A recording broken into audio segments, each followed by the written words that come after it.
মায়ার প্রভাবে এখন বুঝতে পারবেন না যে কি রত্ন একটা পেয়েছেন। মানব শরীরটা কি কোনো খেলনা নয়, মানব শরীরটা একটা মহামূল্যবান রত্ন খনি বলতে পারেন। বড় অমূল্য রত্ন হচ্ছে এই মানব দেহটা। এটা অনেক বড় ভাগ্যের ফলে পেয়েছেন। সেই জন্য বলছি খুব সাবধান।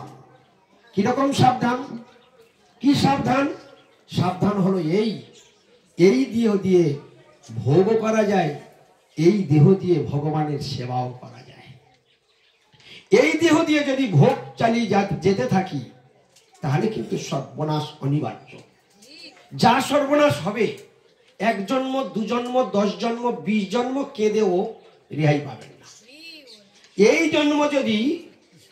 জন্মটা যদি আমি সঠিকভাবে কাজে লাগাতে না পারি তাহলে আমার জীবনে অশেষ দুঃখ নেমে আসবে।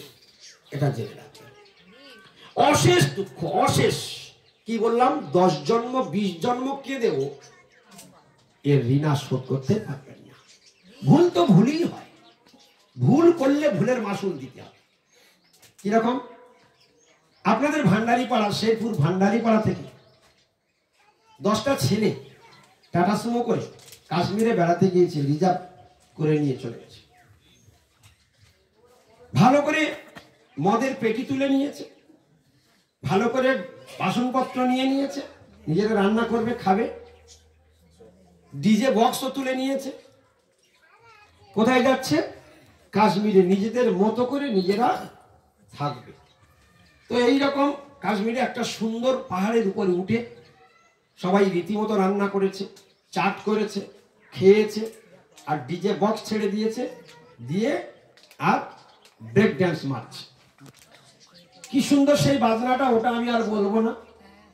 মানে যা হাত মানে কাঁপিয়ে দেওয়ার, পূজার সময় বিসর্জনের সময় যে বাজনাটা হয় ওটা আপনারা সবাই জানেন। আস্তে আস্তে কথা বলো না কেউ। সেবারে কেদার বদ্রীতে গিয়েছি, তো কেদার বদ্রীতে যারা যারা গিয়েছেন দেখেছেন, আর যারা যাননি তারা শুনে নিন। যখন হরিদ্বার থেকে পাহাড়ে ওঠা শুরু হবে, গাড়ি 10 দিন পাহাড়ের উপরে থাকবে। হরিদ্বার থেকে উঠতে হবে কেদার বদ্রীতে, 10 দিন পাহাড়ের উপরে থাকতে হবে। তো গাড়ি যখন শুরু হবে দেখবেন ডান দিকে পাহাড়, বাঁ দিকে উঁচু পাহাড়, দুদিকে উঁচু পাহাড়। তারপর যেতে যেতে দেখবেন একদিকে পাহাড়, একদিকে ঢাল। উপরের দিকে তাকাবেন গগনচুম্বী পাহাড়, নিচের দিকে দেখবেন বিশাল গাড্ডা, মানে এত মানে খাত যে একবার যদি গাড়ি স্লিপ করে পড়ে, আর অলিগলি বাঁক, বাঁকে বাঁকে অ্যাক্সিডেন্ট হয়ে গেলে দুজনেই খাদে পড়ে যাবে, সারা জীবনের মতো শেষ।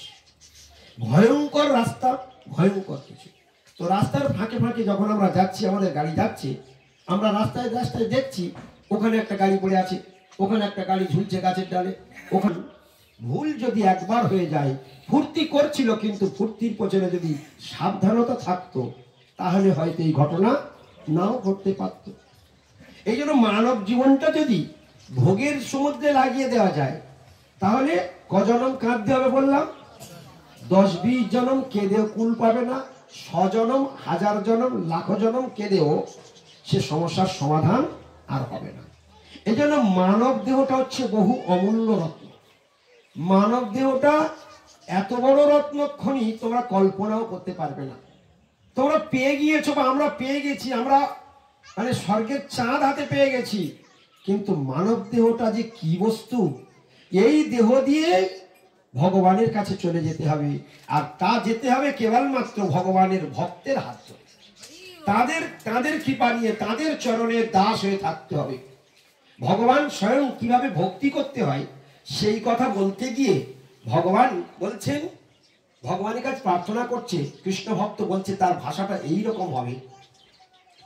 মজ্জন্মন ফলমেদং মধুকৈট ভারী মত প্রার্থনীয় মত অনুগ্রহ এস এব তদ ভৃত্য ভৃত্য পরিচারক ভৃত্য ভৃত্য ভৃত্যস্ব ভৃত্য ইতিমান স্মরণপনাথ। মহাপ্রভু বলছেন